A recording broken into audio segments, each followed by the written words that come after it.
You ever have one of those weeks where everything seems fine, until suddenly, out of nowhere, some nonsense hits you sideways? That was me. I just wrapped up a brutal 4-day roofing job, muscles sore, dust in my teeth, but feeling proud. I pulled my truck up to my shop like I always do. It's my building, my business. I've got every permit you could need, and the front of the place is marked as a loading zone. This wasn't some sketchy side street. I was in full compliance with every regulation the city ever wrote. And yet, there it was, right on the windshield of my F-250. A bright orange sticker, slapped dead center like a badge of dishonor. Warning, illegally parked vehicle, subject to immediate tow. I stood there, boots on the pavement, sweat still, drying on my neck, just blinking at it. I read the words again, as if maybe the meaning would change the second time. It didn't. I wasn't just annoyed, I was insulted. That truck is my livelihood.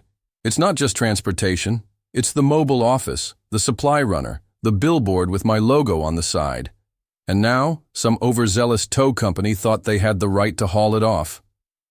I peeled the sticker slowly, deliberately, like I was peeling off disrespect itself. My first instinct was that it had to be a mistake, a misunderstanding. I headed into my office and pulled out the laminated permit that gives me clearance to park right there. I even double-checked the curb paint, still the same faded yellow stripe, still marked as a designated loading area. Nothing had changed. Except now, apparently, I was public enemy number 1 in the eyes of Eagle Crest Towing. I called the number listed at the bottom of the sticker. After a few rings, a guy answered. His name was Brad. You know the type without even seeing them. Flat. Voice, smug tone, someone who enjoys their tiny slice of authority a little too much. Yeah, this is Brad. Eagle Crest Towing. Hi, Brad, I said, keeping my voice steady. I'm calling about a warning sticker you put on my truck this afternoon. I own the business at that address. The truck is parked legally. I have a city permit. I can send it to you right now. There was a pause on the line, long enough for me to picture him rolling his eyes. Sir, if the vehicle is on the list, it's getting towed. You'll need to take it up with the office tomorrow. It is your office I'm calling, I said. Brad gave a short, nasal chuckle. Right. Well, if it's still there in the morning, we're towing it. That's policy. Click. Just like that. I stared at the phone in disbelief. No room for discussion. No interest in fixing their error. Just blind, bureaucratic muscle, applied without thought. I could already imagine them rolling in before dawn, hooking up my truck like some junked-out sedan on the wrong side of town. No way was I letting that happen. But I also wasn't going to babysit my truck all night. That's when the wheels in my head started turning, not about how to stop the tow, but about how to stop at them. I sat at my desk and started researching. Eagle Crest Towing had been around for years, but something about their operation always seemed off, too aggressive, too fast with the hook, too slow with the refunds.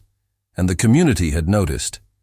It didn't take long to find the reviews, hundreds of them, filled with rage. People complaining about predatory tows, unexplained fees, and cars damaged in impound. Then I found the lawsuits. 3 open cases, all within the last year. A couple of unpaid contractor liens. And the real gold mine? A public filing from the county courthouse showing they were behind on taxes and dangerously close to defaulting on the loan for their impound lot. That's when the idea hit me. I leaned back in my chair, staring at the ceiling. What if I didn't just stop the tow? What if I went bigger? What if I hit them back not with anger, but with a checkbook? I'd worked hard over the last decade, built my business brick by brick, sweat by sweat. I wasn't a billionaire, but I had connections, especially in real estate and local contracting circles. I'd been part of a few small investment flips before. Nothing crazy, but enough to know how to run the numbers. If Eagle Crest was bleeding money and no one was watching the books, there might be a chance. A real chance to take it over. I stayed up half the night doing research. Every document I could find, every property record, every complaint. I cross-referenced employees on LinkedIn, read every Yelp review, even found an old YouTube video of one of their drivers dragging a Toyota sideways out of a parking lot with the alarm blaring. It was like a treasure hunt made of red flags. By 3 a.m., I had a plan. I wasn't just going to stop them from towing my truck. I was going to buy the entire company. Not out of spite, not entirely anyway, but because it was broken. And I knew how to fix broken things. I do it for a living. Leaky roofs, buckled floors, cracked foundations. People call me when things fall apart. An Eagle Crest was falling apart. The next morning, I went out and stood next to my truck, coffee in hand, waiting to see if they'd show. A flatbed passed by, slow, real slow, but didn't stop. Maybe they recognized me. Or maybe the truck, still there, proudly parked like a middle finger, made them think twice. I didn't move it. I didn't need to. Because I wasn't going to win this with words or warnings. I was going to win it by walking into their office, one day soon, as the man who owned the building, the trucks, and the contracts. The man they'd never see coming, and the man who never, ever forgets a sticker. The next morning, I did exactly what they told me not to do. I left my truck right where it was, parked proudly in front of my shop. The same orange sticker still, clung to the windshield, crinkled at the edges but loud enough to catch a glance. It wasn't just a warning anymore. It was a symbol, like a red flag pinned to a bull's hide. I wanted them to see it, let them try me, but I wasn't just being defiant. While the truck sat there like bait, I was moving. Not physically, mentally, strategically. I had work to do. I made a few calls and set up a meeting with a group of guys I'd worked with in the past. Real estate developers, small-scale investors, a couple of people who knew how to see opportunity in messes. We'd flipped distressed properties together, old warehouses, strip malls, that kind of thing. I knew they'd listen. If there was money to be made, they were all ears. We met at a diner across town, one of those places with cracked vinyl booths and terrible coffee, but the kind of place where real deals happen. I brought a folder with me, overstuffed and thick with everything I'd dug up on Eagle Crest over the past 24 hours. I waited until the waitress brought our eggs and left us alone before I laid it all out on the table. Let me ask you all a question, I said, sliding the first document forward. What's the first thing that comes to mind when I say Eagle Crest towing? That got a few smirks. One guy, Jeremy, laughed out loud. You mean the jackasses who towed my car from the hospital lot last winter? Charged me $350 to get it back? I nodded. Exactly. Now what if I told you they're one lawsuit away from bankruptcy? They looked at each other. I passed around the copies. Financials, liens, pending suits. Their eyes started to widen. There were notices from the city, missed payrolls, and even a foreclosure threat on their primary impound lot. Turns out, their whole empire was built on a shaky foundation of unpaid bills and predatory tactics. They've got assets, I said. Trucks, contracts, equipment, but they're hemorrhaging cash. All it'd take is one push to tip them. Over. I say we be that push, and when they fall, we catch the pieces and own everything. One of them raised an eyebrow. You want to run a towing company? I leaned back and shook my head. Not forever. I want to fix the towing company. Make it clean, efficient, respected. Then we flip it. 6 months. Maybe a year. With the right changes, we can double the value and sell it off. And in the meantime, I gave them a slow smile, I get a little personal satisfaction. The meeting went on for another hour. We ran numbers, weighed risks, talked logistics. By the end of it, they were in, not just intrigued, in. 4 of them agreed to join as silent partners, putting up the capital to buy majority control. I'd run point. I'd be the one to clean house and rebuild it. The next few days moved fast. I got in touch with a business broker I knew, who had a contact at a distressed asset firm. We made a few calls under the radar, poked around like casual buyers. And just like I'd hoped, The current owners of Eagle Crest were open to talks. More than open, they were desperate. One of them, a guy named Alan, looked like he hadn't slept in a week. He barely tried to mask his desperation. We scheduled a private meeting at their office, under the guise of a potential investment. I walked in wearing a clean button-down, looking like money.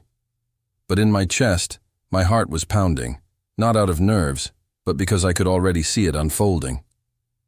These guys had no clue who I was. No idea that just a few days ago their tow truck driver had threatened to haul off my livelihood. No clue they were about to hand me the keys to their kingdom.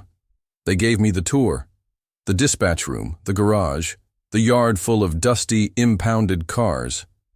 Everything looked worn down, stressed, tired, like the business itself was holding its breath. They tried to pitch it like an opportunity. High-margin contracts, stable demand. But the rot was obvious. Mismanagement was everywhere. Staff looked bored or irritated. Systems were outdated. Their trucks were decent, but maintenance logs showed corners being cut. When we sat down to talk numbers, I played it cool. I let the broker speak most of the time, asked only a few questions, dropped a couple of comments about restructuring and long-term value. Alan bit hard. Within a week, we hammered out a deal to buy 87% of the company's assets through a newly formed holding group. The paperwork was a nightmare, but the price was beautiful. We acquired the business at less than half its assessed value, and just like that, I became the owner of Eagle Crest Towing, but I didn't announce it right away. No press release, no memo. I wanted to make it memorable. So I waited until everything was finalized, signed, stamped, irrevocable. Then I scheduled an all-hands meeting for the staff. They were told it was about operational changes. Nobody knew what was coming. I walked in a few minutes early and sat at the head of the conference table. The room slowly filled up with drivers, dispatchers, and supervisors. Some faces looked familiar, especially Brad, who strolled in last, coffee in hand, acting like he owned the place. His eyes scanned the room, then landed on me. Confused. Suspicious. Who are you?" he asked. I smiled, not smug, just calm. "Brad, right?" He nodded slowly. "Glad you could join us. I'm your new boss." The silence that followed was thick enough to slice with a knife. You could hear the HVAC system humming in the ceiling. Brad's mouth opened, then closed, like a fish gasping on a dock. No one said a word. I reached into my folder and pulled out the paperwork. I slid it across the table to him. Effective yesterday, Eagle Crest Towing is now owned and operated by a new holding company. That's me. I've brought on a new GM. We'll be implementing changes immediately. Brad blinked. "What the hell is this?" I leaned in slightly. "It's the future, Brad.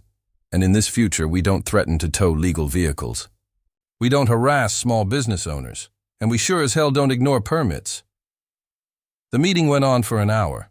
I laid out a basic restructuring plan, cutting waste, upgrading systems, improving customer service. Some of the staff looked wary. Others looked relieved. Turns out, I wasn't the only one tired of the old way things were done. Brad just sat there, stunned. He didn't know it yet, but his days were numbered. And my truck, still parked right out front, just where it belonged. Brad didn't take the news well, not that I expected him to. When someone's made a career out of swaggering through parking, lots with a clipboard and zero accountability, having the rug yanked out from under them doesn't go down easy. But I wasn't there to make him feel comfortable. I was there to fix a broken business and enjoy a little poetic justice while I was at it. That staff meeting was just the beginning. After announcing the new ownership and our intent to clean house, I brought in someone I trusted, Deshaun, a former Marine and logistics expert I'd worked with on a construction supply chain overhaul 2 years prior.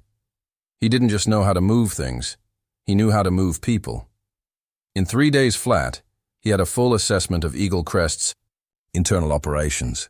And surprise, surprise, it was worse than I thought. Dispatch was a joke. Calls were routed on sticky notes. Schedules were changed on the fly with no accountability. Some drivers were doing double shifts, while others disappeared for hours with company trucks. Maintenance logs were either fake or just forgotten. They were barely hanging on with duct tape and luck. But the financials were where things got truly disgusting. Overbilled service calls, made-up storage fees, hidden charges. One truck had racked up over $12,000 in repairs to a transmission that had never been touched. Brad's name popped up on nearly every inflated invoice. He had been padding contracts and splitting repair kickbacks with a shady mechanic across town. There were paper trails, bank transfers, sloppy ones. I could have fired him on the spot, but that would have been too clean. I wanted him to feel the shift. I wanted him to watch as his little kingdom turned into something better without him. So instead of pulling the trigger right away, I froze his access to the dispatch system, reassigned him to overnight yard supervision, and handed the keys to Deshaun. Brad lost it. He stormed into my office the next day, red in the face. "What? The hell is this? I've been here 8 years. You think you can just demote me like I'm some rookie?" I looked up from my laptop, calm as a lake. "You're not being demoted, Brad. You're being investigated." His jaw clenched. "Investigated? For what?" I turned my screen toward him. A spreadsheet glowed back, line after line of padded invoices, cross-referenced with camera footage, and vehicle logs. One entry highlighted, a tow logged at 2:37 p.m., while Brad's GPS showed he was across town picking up his dry cleaning. "For this," I said. "And about a dozen more just like it." He backed away without another word. I didn't see him for the rest of the day. While he sulked, we got to work. We streamlined operations first. Deshaun installed a real dispatch system, automated, time-stamped, GPS-linked. Every tow was logged digitally with signatures, photos, and clear billing. We set up a dashboard that let me see every truck's location in real time from my phone. Next, we started offering community services. Free roadside jump starts on weekends, discounted tows for disabled veterans, a program that forgave first-time towing fees for parking violations in high-traffic zones. We even added a customer service rep who actually answered the phone like a human being. People noticed. Business owners who used to curse our name started recommending us. Drivers who had been phoning it in under the old regime started showing pride in the job. We repainted the trucks, updated the uniforms, and even got coverage in the local paper. But even as the public image transformed, I wasn't done cleaning up inside. I ordered a full audit of company vehicles. That's when we discovered something wild. 2 of the newer tow trucks had been purchased under emergency maintenance equipment line items. The record showed the trucks as retrofitted repair units, but they were just regular rollback trucks, except they had been bought at double market price, with Brad's name on the paperwork. That was it. I called the legal team and prepped a termination and legal claim for misuse of company funds. But before I filed anything, I wanted one last moment. One that would stay with Brad forever. See, while Brad had been gaming the system for years, he'd also been living high off the hog. Nice house in a gated community, gym membership, his pride and joy. A bright red Dodge Ram pickup parked in his driveway like a trophy. Company fuel card in the glove box, used for on-call duties, according to his own reports. But here's the kicker. The truck wasn't his. It was listed under the company's fleet. And now that we'd found it was acquired fraudulently, it was fair game for repossession. I waited until Friday morning, just after sunrise. We pulled up to Brad's house in 2 trucks, one to serve papers and the other a rollback flatbed. I drove the lead truck myself. Not out of spite, well, maybe a little, but mostly because it felt right. Brad opened the door in gym shorts and a t-shirt, holding a mug that said, "World's Greatest Boss." The irony made my grin even wider. "You can't be serious," he said when he saw the flatbed. I handed him the repo notice, signed and sealed. I'm very serious. This vehicle was purchased under fraudulent means, Brad. It's registered to Eagle Crest. We're taking it back. He turned red. This is harassment. No, I said. This is accountability. You should try it sometime. He tried to block the driver from hooking the truck, shouting threats about lawyers and wrongful termination. I didn't flinch. We had the paperwork. We had video evidence. We had a court-authorized letter to seize company property. Within 10 minutes, his shiny red Ram was loaded and pulling away. Brad stood on his lawn, arms crossed, mug still in hand, watching his favorite toy disappear down the road. I left without another word. Back at the office, I handed his file to HR and authorized the official termination. That was the end of Brad, but it wasn't the end of Eagle Crest. That night, I stood in the impound lot, our impound lot, watching the trucks come and go. The same company that had tried to bully me out of my own parking spot was now something new, something clean and growing. We weren't just towing anymore. We were helping people, fixing messes, making a name worth respecting. Brad had treated this place like a personal playground. I was turning it into a business people could be proud of. And the best part? My truck was still out front, parked exactly where it had been the day they threatened. Me, no stickers, no warnings, just a quiet reminder of who owned the damn lot now. The first few weeks after Brad's departure felt like the storm had finally passed. There was a calm around the office I hadn't expected, like the place had been holding its breath for years and finally exhaled. Morale improved fast. Even the grumpiest dispatchers started showing up early. One of the mechanics, Troy, began, working through his brakes, unprompted, just to make sure the new rigs stay mint, he told me. You could feel the difference, everywhere. But what surprised me most was how many people came forward, quietly thanking me for stepping in.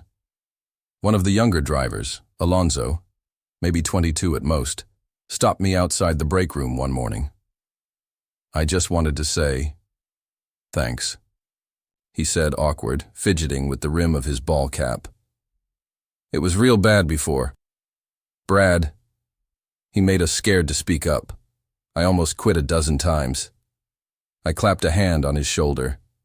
You're not the only one, man. That's done now. You're part of something new. Let's build it right. Moments like that became frequent. Some drivers admitted they used to be ashamed to wear the company name on their uniforms. Not anymore. With new branding, clearer policies, and better pay transparency, we weren't just running tows. We were building trust. Within 3 months, we had landed a contract with the city to handle abandoned vehicles across 3 districts. That was a huge win, especially for a company that had been one lawsuit away from imploding just a quarter earlier. I brought on a part-time legal consultant, restructured our HR policies, and created a clear whistleblower process. No more backdoor deals. No more silence, and the numbers backed it all up.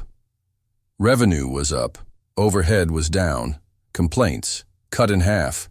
We even started getting 5-star reviews online, something Eagle Crest hadn't seen in years. But I didn't forget how this all started. Every morning when I pulled into the lot, I parked my truck in the same damn spot, right in front of the shop. The same place that earned me that orange sticker in the first place. That sticker, framed now, behind my desk. A relic, a reminder. Then came the day I'd been building toward. It was a Friday, crisp and clear, maybe 4 months since the day. I walked into that chaotic staff meeting and dropped the bomb. I was standing in front of the garage with Deshawn, going over a few last-minute equipment orders, when a familiar voice cut through the hum of diesel and clinking tools. Nice operation. You got going here? I turned. It was him, Mike, the HOA enforcer. Same smug face, same clipboard. Only this time his step had less swagger. You lost, Mike? I asked, folding my arms. He gave me a thin smile. Came to talk. You've made quite the name for yourself. Funny, that wasn't the tone a few months ago. He nodded, pretending to look impressed. "We've noticed your trucks servicing properties in our area. Even saw you got the city contract. Congratulations." I could already see where this was going. "Let me guess," I said. "You want to talk about towing rights in HOA zones?" His eyes flicked to Deshaun, then back to me. "Look, I'll be straight with you. The HOA's board wants to renegotiate. They're considering switching tow vendors. We're not happy with the current response times. And, well, Eagle Crest is under new management. It was laughable. Months ago, these people wanted my truck towed for lowering neighborhood aesthetics. Now they were begging for faster response times. I let him stand there in the silence for a moment before replying. "We're selective with our contracts. These days, Mike, we don't like working with organizations that threaten small businesses over parking spots." "Doesn't exactly scream community." Mike chuckled awkwardly, clearly trying to salvage something. "Come on, it was just a misunderstanding. Water under the bridge, right?" Deshaun let out a low whistle and walked off, leaving me to finish the conversation. I looked Mike in the eye. "You know what the best part of this job is?" I asked. "Not the trucks, not the money. It's seeing the look on someone's face when the balance of power shifts, when the guy with the clipboard has to knock on my door, not the other way around." Mike's jaw twitched. "So is that a no?" I gave him the same calm smile I gave Brad. "It's a strong maybe. Submit a formal proposal. We'll take a look. But understand, your board doesn't dictate how we run things anymore. If we work together, we do it on our terms. No threats, no politics, just results." He nodded slowly and walked off, clipboard tucked tighter under his arm than usual. Later that day, I stood outside as the sun started dipping behind the trees, casting long shadows across the lot. My team was finishing their shifts, some laughing, some lugging chains, a couple grabbing sodas from the vending machine. It didn't look like a revenge story anymore. It looked like a second chance. I walked to the front of the building and stared at the spot where it all began. My truck sat there, still a little dusty, still tough as hell. No one questioned it now. No one dared. That's when I noticed a young couple walking up confused, carrying a folder. "Excuse me," the man said. "We're looking to start a towing service on the south side. We heard you turned this place around. Any chance we could get some advice?" I smiled. "You just found it. Come on in." And just like that, the story didn't end. It evolved from a petty threat to a business reborn, to the kind of legacy built on grit, strategy, and knowing when to stand your ground. They threatened to tow my truck. So I bought the company, and then I towed their entire playbook.